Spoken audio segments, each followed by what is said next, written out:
2026 is going to be an exciting year. Is there any specific messages before we close this out, or before I drop back into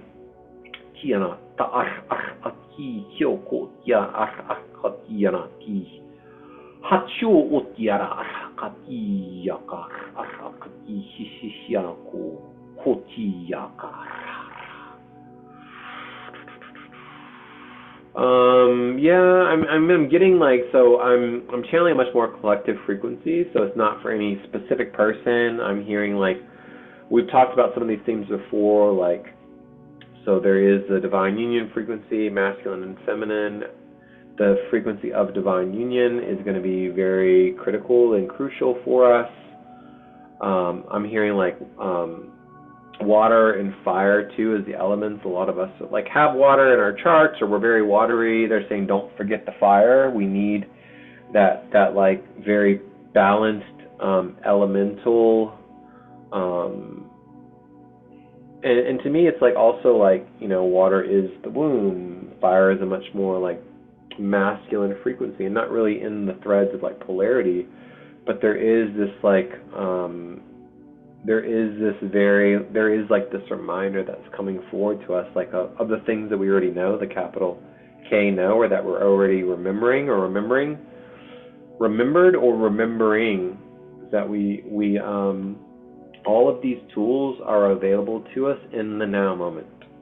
All we have to do is our spiritual practices, get clear, ask for clarity, set an intention, call it in from the 0 point, from the void, call it in together, hop on, and continue to calibrate and attune in whatever way feels most aligned for you. It doesn't necessarily need to be grid play calls. It doesn't necessarily need to be limitless creators. It doesn't have to be JJ's communities. There are all types of tools and modalities that are available to you. I think what Spirit is really trying to bring through here is, yes, Sacred Pause to me feels very aligned for some of the collective, but also really remember and sit in your organic divine blueprint. Call that in and remember that.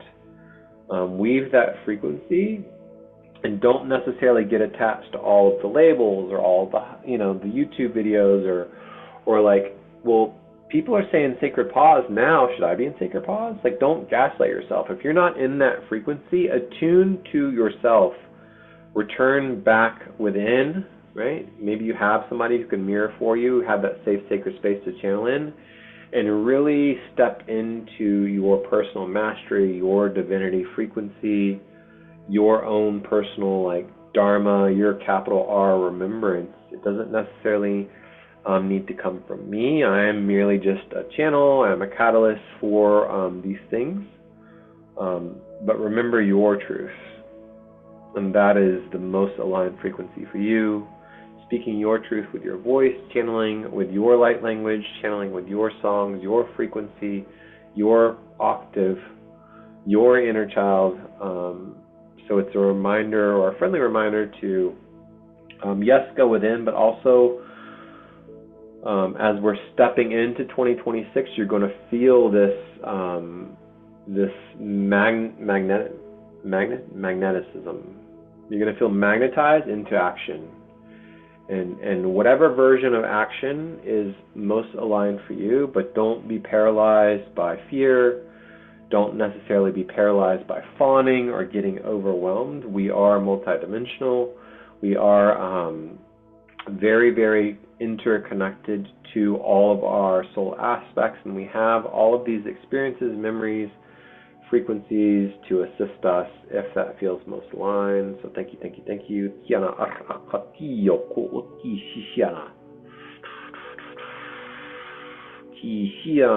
Sending deep gratitude to the Quantum Home-Based Council, any other councils that step forward as well to assist with that channeling session.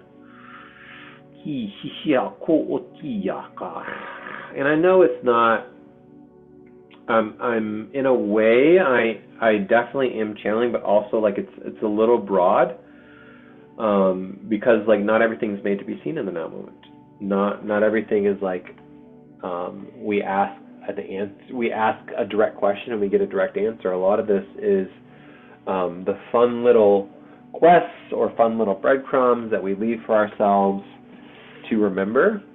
And not everything is made to be seen in the now moment. And I know we didn't, I think, originally start out channeling 2026, but I think the frequency that we're calling in together is really that way shower frequency, the aligned action steps, the energetic pre-gridding as we are closing out, because there's not much left in 2025. We got literally a month and a half, so 45 days. And that's why you'll see some of us chatting in the Telegram about the galactic calendar too, and or like I think Leslie calls it like dream spell. So I spent my 11/11 out at the Spiral Jetty, and basically the Spiral Jetty is a counterclockwise spiral. So if you think of Choku-rei, right? Choku-rei can be drawn clockwise, Choku-rei can be drawn counterclockwise. That is the Reiki symbol. Like a Sui Reiki symbol called Choku-rei. So I was walking this spiral very consciously, reciting mantras and unraveling linear time for different reasons, and I was working with other mantras as well. But it was a good physical reminder to me on how I wanted to embody the 11/11, not necessarily be anchored in the frequency of linear time, and that's why we really are talking about the galactic calendar, and that's why labyrinths are amazing. That's why the spirals are amazing, and that's why they exist. These are like tools, these are keys, capital K keys. These are little reminders that we've used along the way to deprogram or deconstruct the programming that has been programmed deeply into us, and maybe you're experiencing some resistance just by listening to that, what I just said out loud. Maybe you're like, oh, no way, what do you mean linear time?